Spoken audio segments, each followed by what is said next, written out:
Hi, welcome to First Pour Wine. I'm Nick. And I'm Jay. And that's a lawnmower. And on this episode, it's National Chardonnay Day, which is why we've got two Chardonnays with us. But before we get into that, Jay, why don't you tell them a little bit about yourself? Well, I've been a friend of Nick's for a while now, and during some of our time together at RIT, where we both attended college, I discovered a love for wines and spirits that I didn't know before, and I've been investigating it ever since. The more I learned, the more I've been able to figure out what it is I like, why I like the things I do, and generally find good deals and wines to return to. And I just want to share that information with anybody I can, really. So Nick asked me to come on and do a couple of episodes, and I decided that would be a good thing for anybody who's watching. Alright, so today we've got a Simply Naked Mono Chardonnay from Woodbridge, Connecticut. Woodbridge, California. Kind of like Connecticut, they both start with C, but you wouldn't want to drink wine from one of them probably. And the other one is a Columbia Crest. It's a Granite State Chardonnay. That one is from Washington, right? Yes, the Columbia Valley. So why don't you tell everyone a little bit about kind of why we have... Why would anyone want to appreciate Chardonnay Day? Well, Chardonnay, as you've already been informed, is one of the noble grapes, one of the, we'll call them elite class of well-known grapes throughout the world. But it's a very interesting grape. It's got just at its core a tropical, fruity flavor. A lot of bold, lush fruit. Also, you'll find notes of, say, crisp apples, honey. The sorts of things you'd expect in general of white wines. Now, there's an added layer of complexity here, and we're going to discuss it a bit today, and that is the difference between oaking and not oaking your Chardonnay during maturation. And that's kind of becoming a big deal right now, as the oaked Chardonnays are somewhat disappearing. They're getting a little tougher to find. And by no means that they're irrelevant, but we're starting to see, in a way, from back when Chardonnays were extremely oaked and you didn't taste any fruit. All you tasted was butter and cream and wood and more wood. And then a little wood on top of that, just for good measure. That's too much wood, Nick. That's a lot of wood. By the way, if you're playing at home and you're playing the drinking game, you should take at least 3 drinks for that. And if you're playing with oak, I don't know, whatever your tally on that one is, just put another chalk mark up there. Now this is a rite of passage, I think, for just about everyone who comes on this show, is you have to open a bottle of wine. Believe it or not, I have opened a bottle of wine in my life. So, I should be able to make it through this one. There you go. Without too much trouble. Alright, so we're going to start today, because oak is kind of a heavier flavor, it's a little bit denser. We're going to start with the Simply Naked. This is a 2010. I believe this one was $6.95 a bottle. Let's give it a little taste.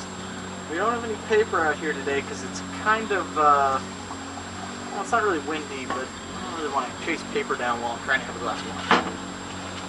So let's see. The first thing I notice is that it's very light. Very light gold, almost straw-like in color. That's due to a couple of things. One, it's very young, it's 2010, and it's not oaked, which would also add some darker colors. Yeah, oaking is characteristically going to make your wine a little bit darker because it's going to spend a little more time aging.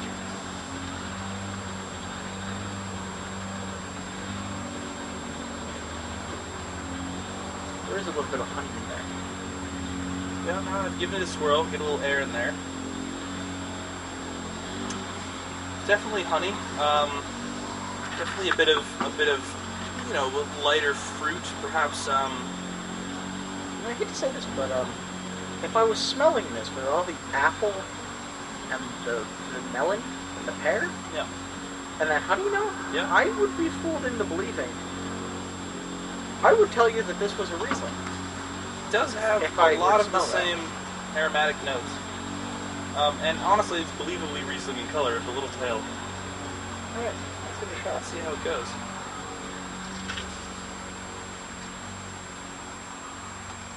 Remember that first sip to wake up your palate. Get that acid spread all around in there.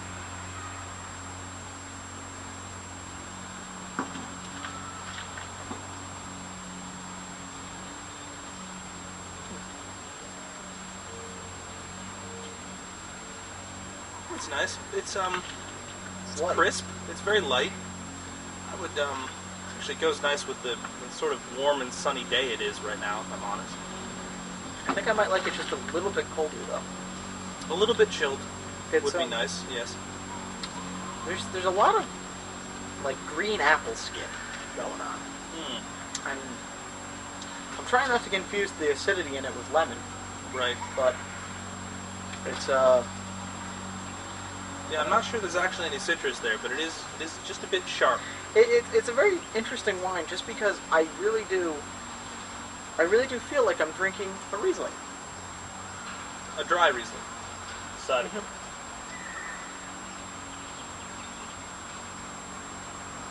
Yeah, there's a little bit of that roundness. That's the only way you can tell it's a Chardonnay is when you put this wine in your mouth. It is light, but it has a body to it that makes you feel that it's full. It doesn't have that whole milk feeling, but it has that almost like you put a grape in your mouth feeling. Sure. Light, refreshing, a snack. It's got just enough pucker, just enough. Makes my mouth water just enough to really. Well, it asks for food, if I'm honest, is what it does. But I feel that way about most wine. Very young, and most wine is meant to be drank with food. Interesting. Well, I'm an oak man, so I'm ready for that personally. Do the honors. Thank you. And that's not how I normally recommend you get rid of your wine, but given that we forgot the bucket and I don't want to get the patio dirty, we'll be fixing that next episode.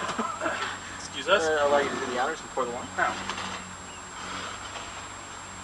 Nick mentioned, and I have to agree with him, preference for oaked Chardonnay.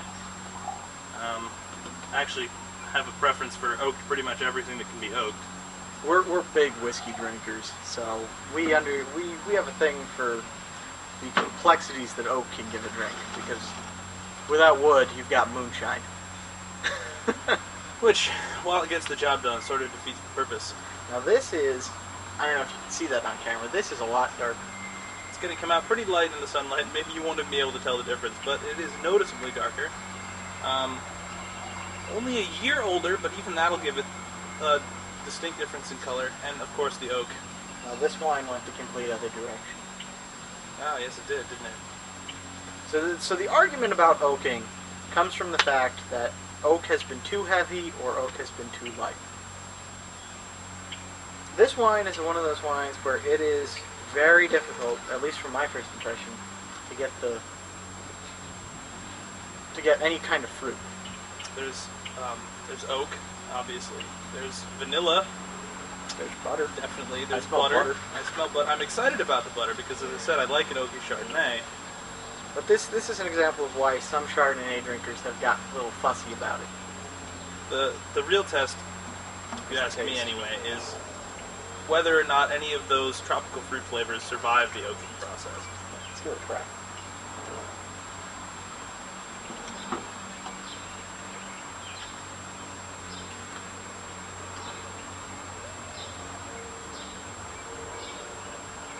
That's just night and day. Wow. Definitely try the naked first if you're doing this. The oak and that Columbia Crest is quite frankly astonishingly oaky. There's a lot of oak. Toast, vanilla, coffee. Coffee bean. Yeah. Coffee with cream. Sorry, full of bugs. Yeah. Of course, that nice butter. I must admit, though, I'm struggling to find the fruit. There's almost no fruit in this wine. It's disappointing for me. If anything, no. It's not even on the aftertaste. It's like you had like a really good vanilla ice cream, and then somebody made you drink lemonade. Excuse me.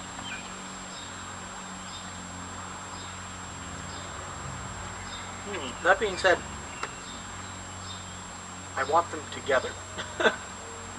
Because the thing about Chardonnay for me, anyway, is with all wine, it's about balance. It's about what can oak do for the fruit and what can the fruit do for the barrel.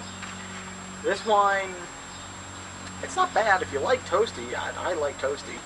You'll buy it and you'll drink it with a nice creamy pasta, or you put some scotch and caramel and you serve it on some sort of savory toasted brie and puff pastry. That'll go great. Sounds delicious. Yeah, it's rich, it's buttery as they claim, and it'll complement like flavors and textures.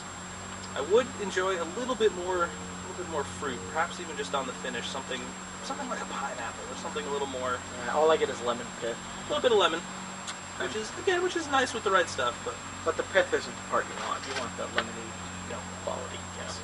Anyways, so I think that's all we've got time for today.